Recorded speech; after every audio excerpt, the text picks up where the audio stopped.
Edhe këtë herë, Frankfurti është piknisje jone. Por aviokompania është tjetër, Singapore Airlines.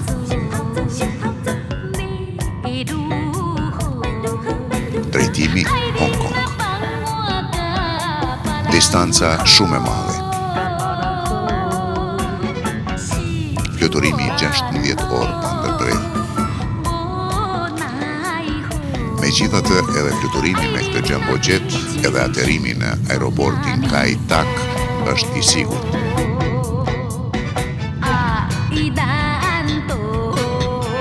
Do t'ju duket e çuditshme kur themi i sigurt, por do ta kuptoni më vonë.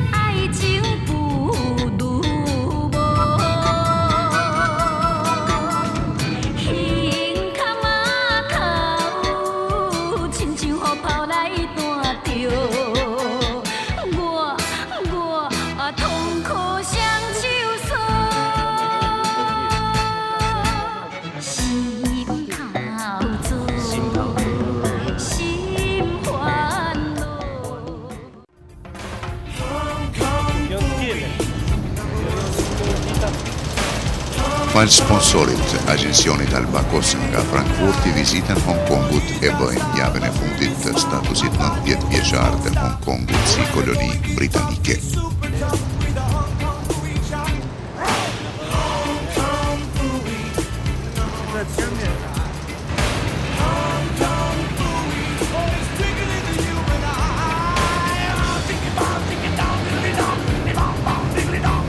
Tër këtë shkelqim, ky qytet i bukur e kishte arritur gjatë kohës sa kishte statusin e kolonisë në kuadër të Britanisë së Madhe.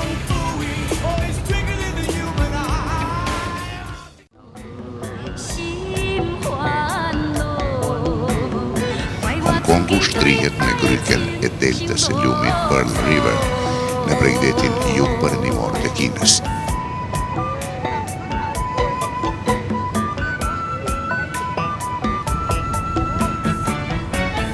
Thuhet se prej se i është dorëzuar Kinës, Hong Kongu ka ndryshuar shumë shpejt, ose ndryshe është shndruar në qytet me një pamje të re, pa shkelqim perandorak që kishte.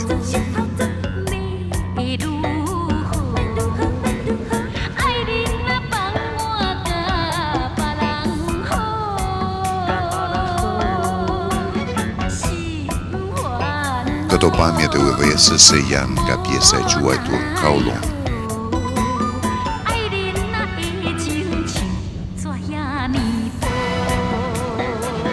Mrekullia e Hong Kongut është një përzierje e modelit e skyline-it të New Yorkut e të San Franciscos.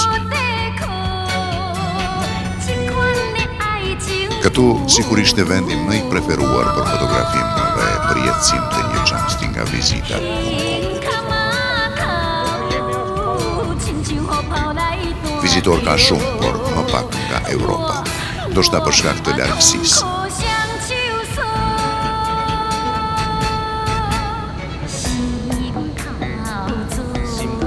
Hong Kongu është larg Evropës 16.000 kilometra apo 17 orë pa ndërprerë fluturim me aeroplan. Është në lindje të Evropës, prandaj edhe ndryshimi kohor është 8 orë para Kosovës.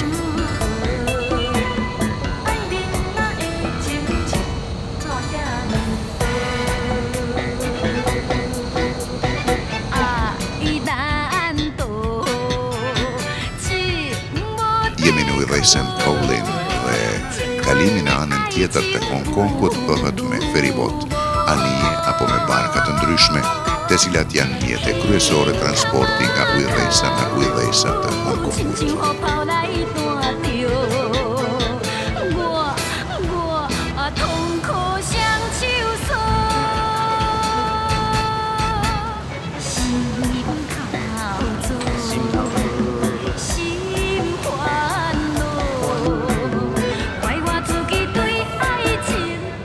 Edhe ne vendosim që me këta anije të kalojmë në anën tjetër.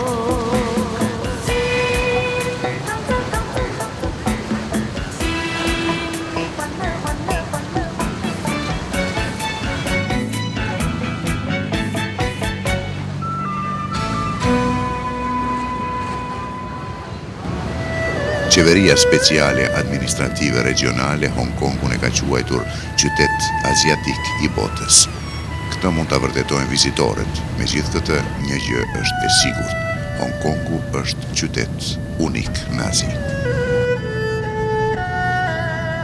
Para nesh shpërthejnë në sy pamjet e bukura moderne të Hong Kongut, ndërsa mbrëmja ofron panoramë të veçantë.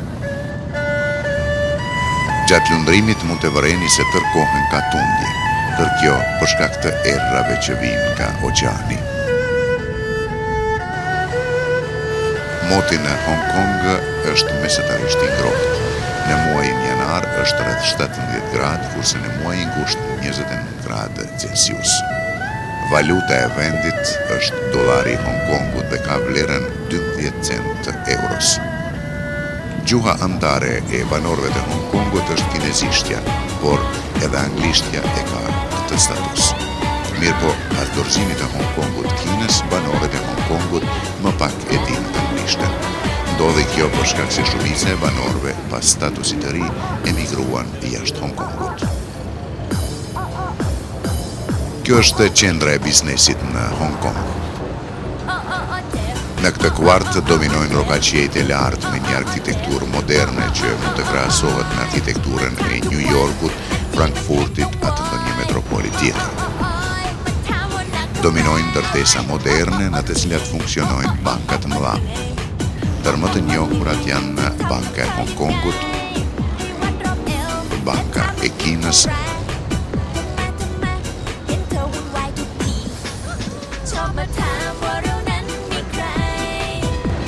Banka e Amerikës,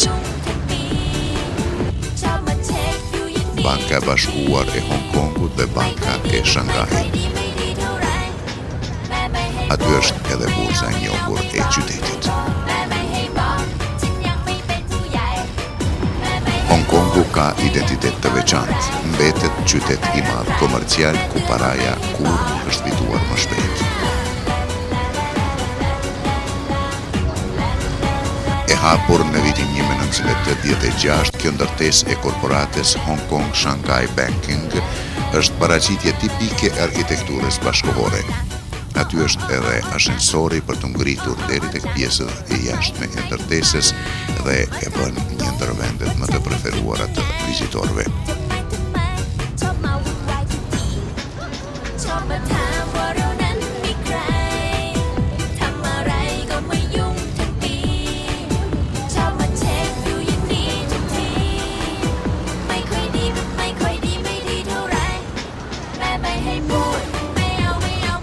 Urat sigurojnë muret, ndërsa e tërë infrastruktura gjendet jashtë, kështu që të gjitha katet qendrore janë të hapura dhe të papenguara.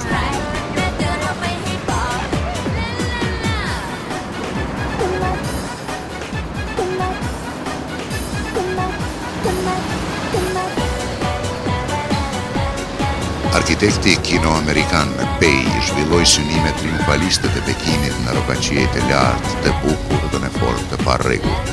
Dizajnimet e tij karakteristike iniciojnë shpesh diskutime mes arkitektëve.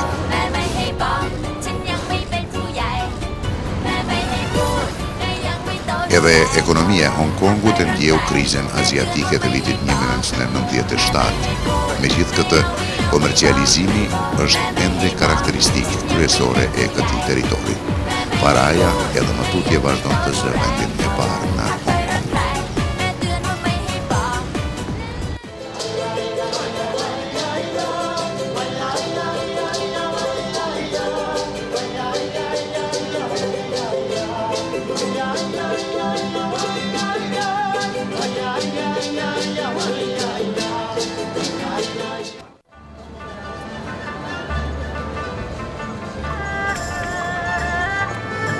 Hong Kongu ka rreth 7 milion banor, 95% të popullatës e përbëjnë kinezët.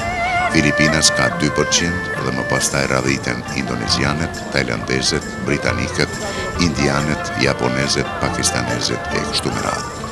Për nga religioni, 90% e popullatës e Hong Kongut janë budist, 8% janë të krishterë, 1% musliman dhe 1% janë të religioneve të tjera.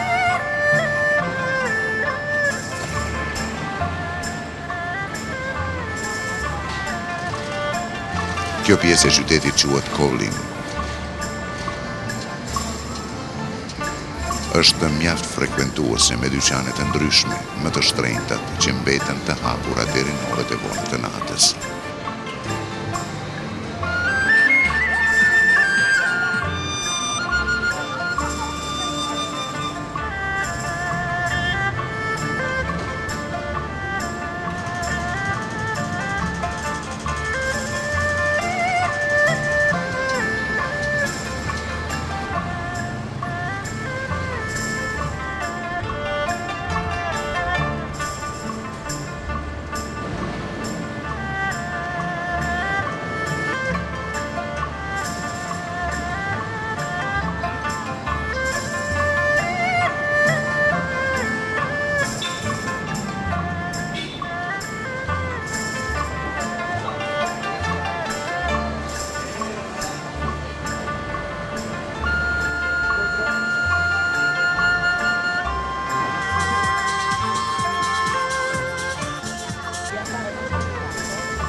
Që nga përfundimi i luftës së dytë botërore dhe nga koha e pushtimit japonez, sidomos në qeverisjen britanike, Hong Kongu u shndrua në qendër të rëndësishme ekonomike dhe tregtare.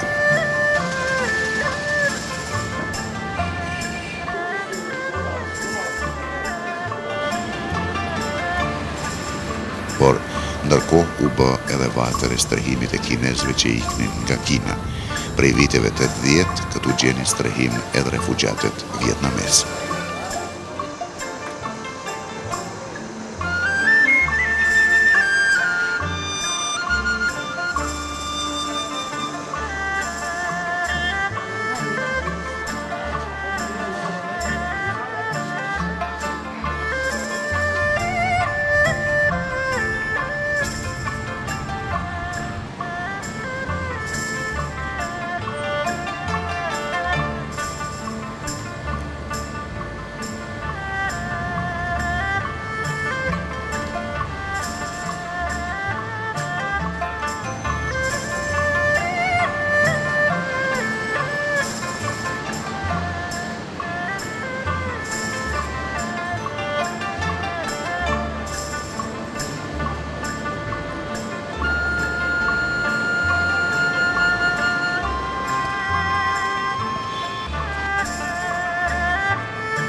Në vjetor të vitit 1996, qeveria kineze nga 400 banor autoritativ të Hong Kongut zgjodhi një komitet dhe personin udhëheqës si dhe 60 ligjvënës të përkohshëm, të cilët e udhëheqin ujëdhesën që nga kthimi në radhët e Kinës në vitin 1997.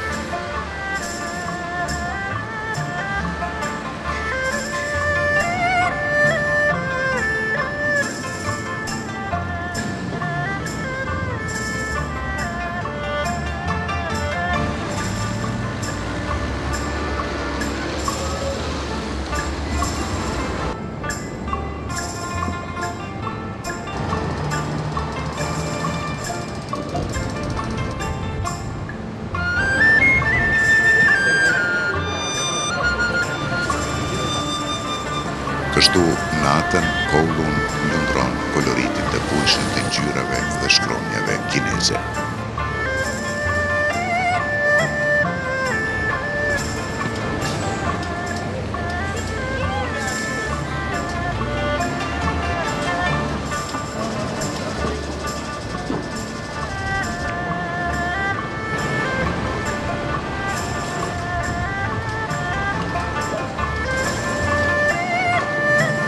Në këtë kolorit ngjyrash të firmave elektronike të dyqanave, mallra të ndryshme, çmime të volitshme, por sikur ke përshtypje se cilësia e mallrave nuk është e lartë, bile sikur është e cilësisë së dyshimit.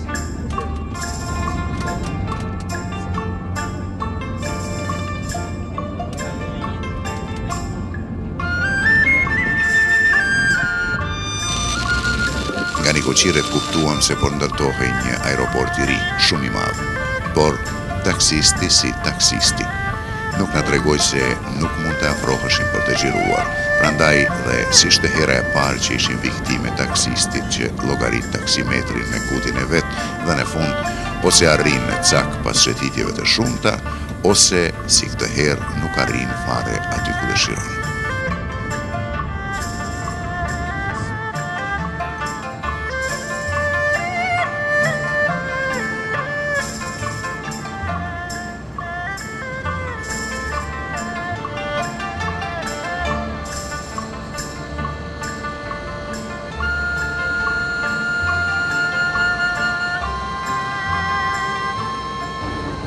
Vizitojmë edhe zemrën e ishullit të Hong Kongut.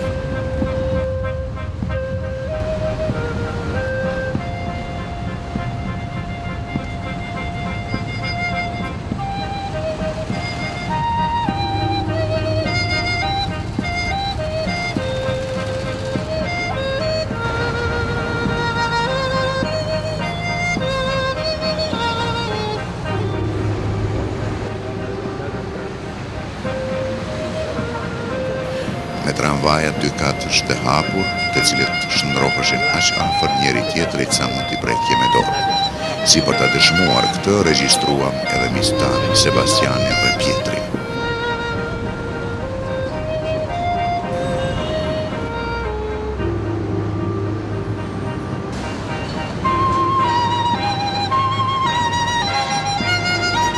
Zemra e Hong Kongut dhe bulevardet e tij të kujtojnë filmat e aktorit e njohur Jackie Chan. Ata ishin xhiruar pikërisht në këtë rrugë të Hong Kongut.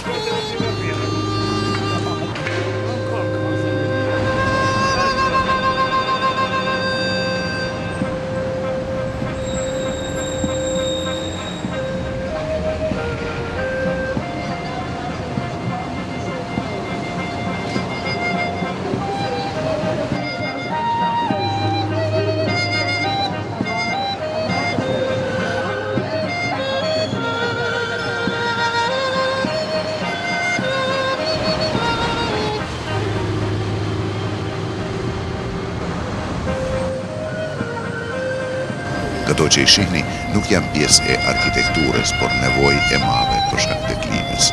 Varen në çdo dritare aparate për ftohje.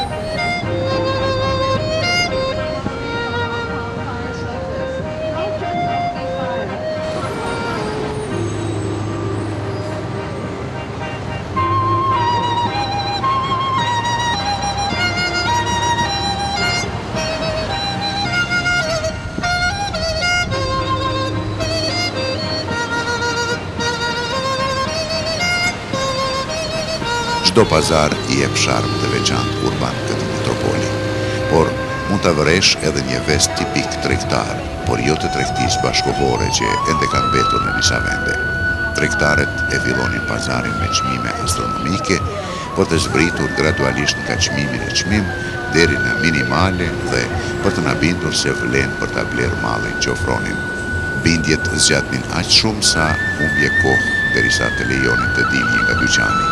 Kjo sikur kujton tregjet e dyqanit të dikurshme të Turqisë.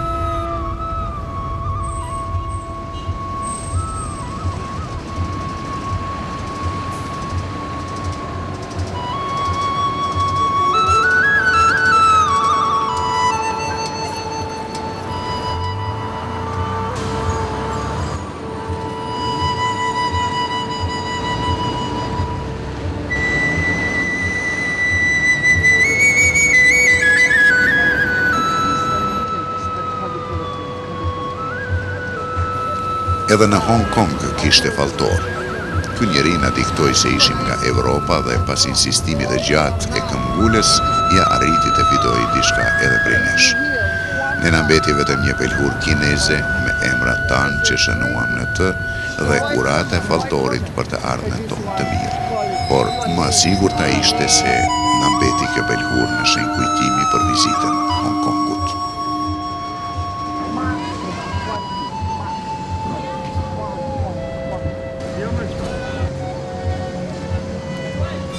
Fatkeqësisht kamera jonë nuk mund të regjistroj edhe aromen, se do të mund të ngulfateshit nga era e mishrave të ndryshëm që për çudi ekspozohen jashtë dyqaneve pa kurfar ftohje.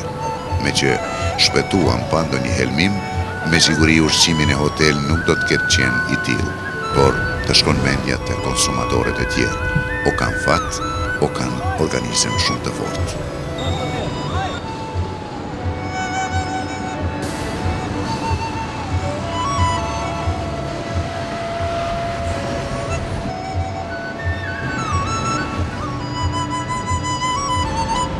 Pas vitit 1997, Hong Kongu dhe mjashtu është kinezuar më shumë se kur më parë.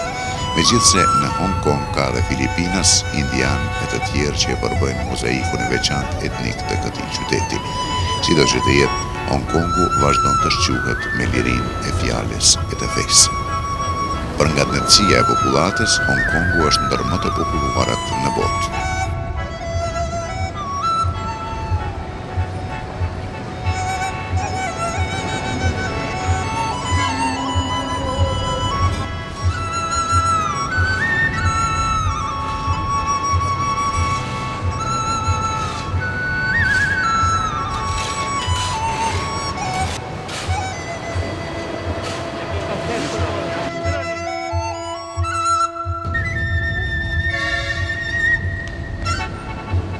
Sa i përket ushqimit, specialitetet e Hong Kongut janë nga kuzhina kineze.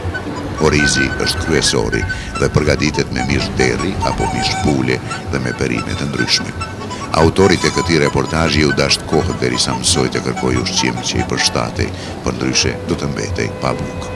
Mishi i pules zakonisht servohet me mjalt apo djeg shumë dhe duhet kohë për t'u marrë vesh me kamarierin dhe të marrësh mish të pastër pule.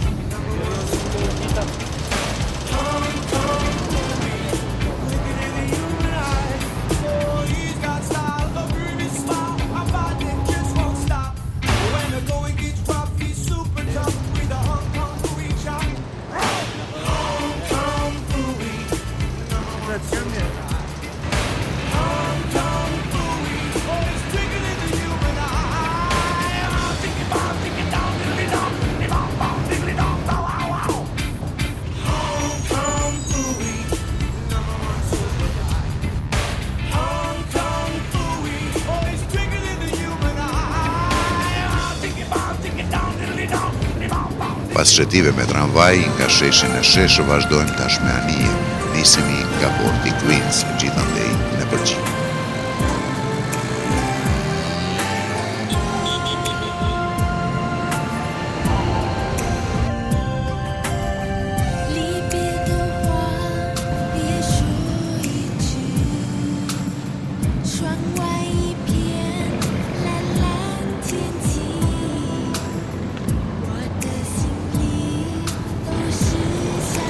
Hong Kongu ka dhe bukuritë e veta natyrore, e veçojnë malet vargore ishujt e vetmuar, plazhe me rërë të bardhë dhe pejsazhe të bukura të ishujve.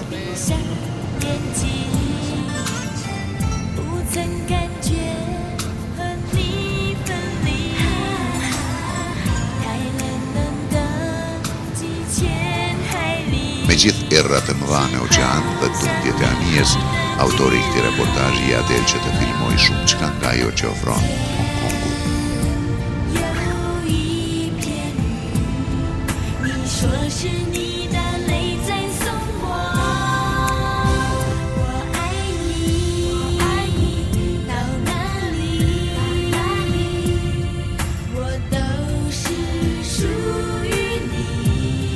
Pak fjalë edhe për martesat. Martesat në Hong Kong bëhen zakonisht në mesin e të 20-tave.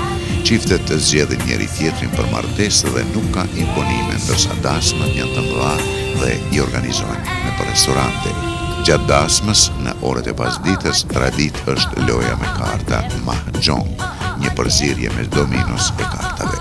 As në dasmat e Hong Kongut nuk mungohen dhuratat, por tradit e këtushme është që dhuratë të jetë një pliko e kuqe me para. Dhe po u martove, nuk u shkurorëzove.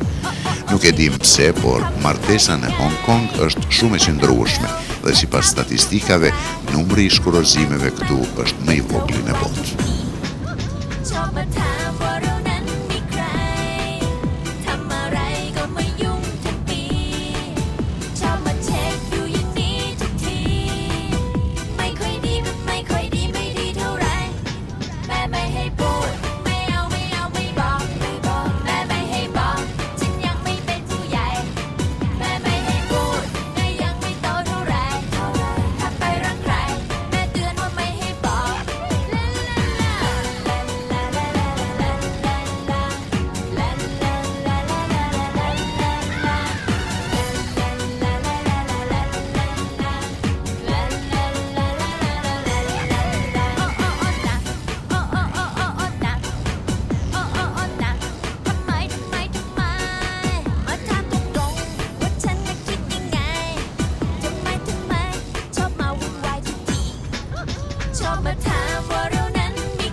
Hong Kongu ka qenë gjithë një port i rëndësishëm i kësaj pjese të Azisë Lindore. Gjatë dimrit dhe fillimit të pranverës, në Hong Kong mban mot i freskët, por në maj lagështia rritet dhe shpesh vera është nxehtë me lagështi. Tajfunet godasin gjatë periudhës e verës dhe fillimit të vjeshtës, por edhe nëse nuk janë të pranishëm, shtrëngatet e rrëmbyeshme janë mjaft të shpeshta. Kjo ndikon që Hong Kongu të mos jetë aq i preferuar për pushime verore.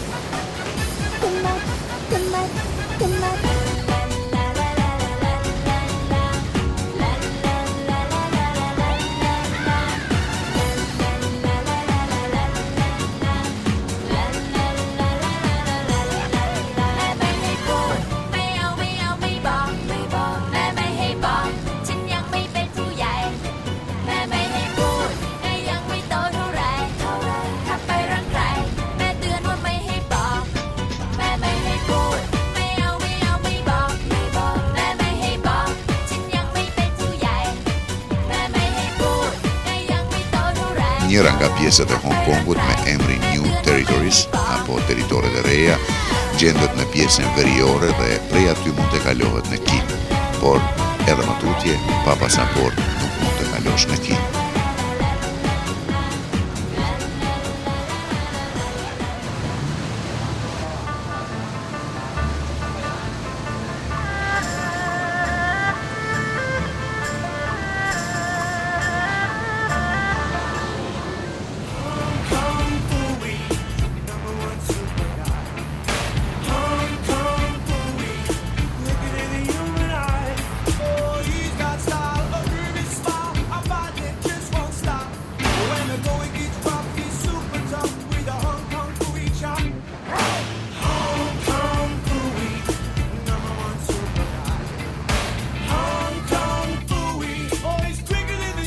Pamja e shkelqyeshme e Hong Kongut natën nga maja. Është kjo pjesa më e lartë prej nga shihet të mbar Hong Kongut, sidomos të bie në sy koloriti i mbi shkrimeve reklamuese. Shpërthimi arkitektonik i viteve 80-90 në një farë mënyrë atyre të kujton kërshëpimet e kujtimeve nga Manhattani dhe San Francisco. Ke përshtypjen se je në Shtetet e Bashkuara të Amerikës.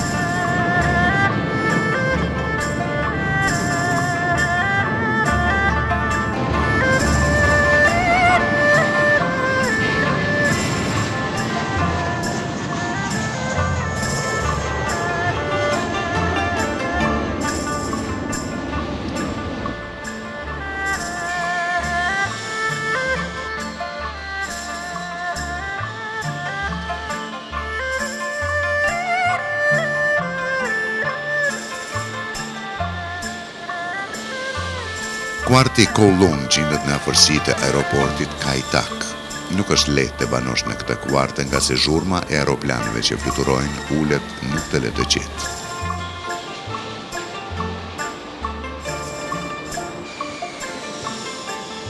E duket se fluturojnë ulet për shkak se ky aeroport është i njohur në botë si më i rrezikshëm për aterrim. Pasi fluturimi është shumë i ulët sepse pilotët tregojnë se ky aeroport ka kthesën për aterrim më të madhen dhe më të rrezikshme në botë.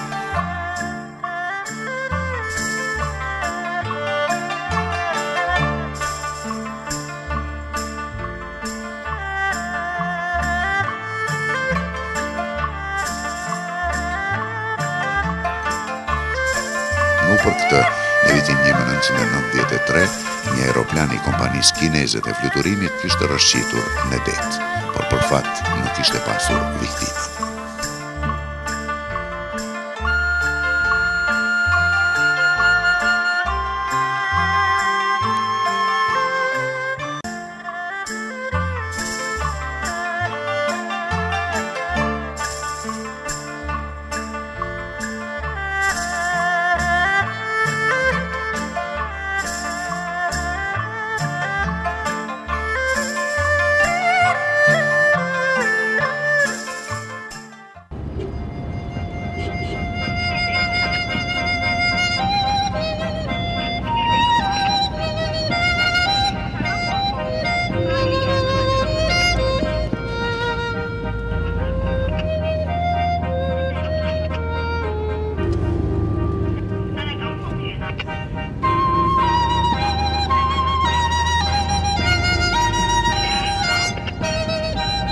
Në Hong Kong tash është në funksion edhe aeroporti i ri Chek Lap Kok, 45 km larg nga qendra e Hong Kongut.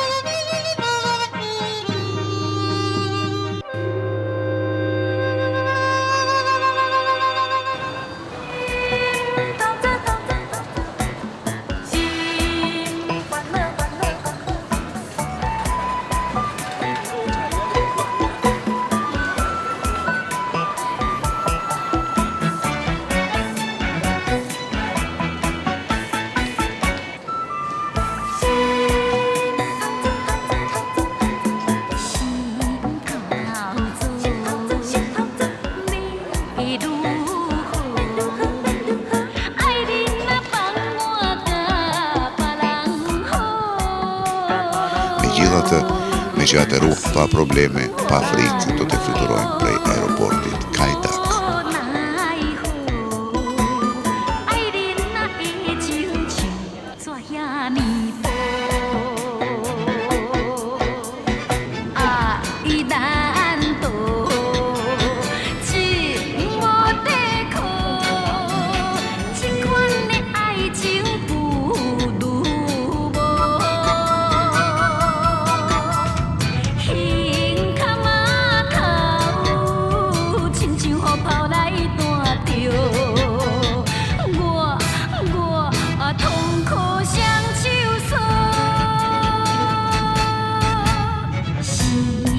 Falenderuar për ndihmën sponsorit e këtij reportazhi, agjencionit Albakos nga Frankfurti, me fotografitë e paharrueshme të Hong Kongut në kokë, nisemi drejt Evropës, por se harrojmë përshëndetjen në kinezishte. Choi Kin, Hong Kong.